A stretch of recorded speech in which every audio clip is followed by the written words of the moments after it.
Good evening, good evening, good evening. কেমন আছো সবাই? আশা করছি সকলে ভালো আছে। তোমাদের পপিও খুব ভালো আছে। জানি ভিডিওটি ভালো লাগবে না, গ্যালারিতে থাকা একটি ভিডিও। হ্যাঁ, আমি জানি ভিডিওটি ভালো লাগবে না, তবুও তোমাদের সঙ্গে শেয়ার করলাম। কি শেয়ার করব? রেসিপি খিচুড়ি না। খিচুড়ির রেসিপি তো তোমরা সকলেই জানো। ভেবেছিলাম ফেনা ভাত করবো সেদিন, কিন্তু ফেনা ভাত না করে ডাল আর মুগ ডাল আর গোবিন্দভোগ চাল দিয়ে একসঙ্গে বসিয়ে দিয়েছি। আর পাশে পটল ভেজে নিয়েছি। অনেকটা বেলা হয়ে গেছে, আর কিছু করা যাবে না। আর পুরো রেসিপি তোমাদের সঙ্গে শেয়ার করলাম না, তোমরা সকলেই জানো।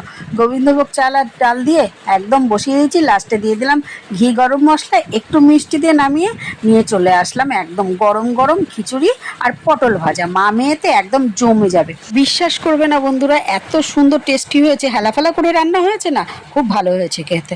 তো যাই হোক, ঝটপট করে সাবস্ক্রাইব করে দিও কিন্তু, আর পটান পটান করে বেল আইকনটা বাজিয়ে দিও।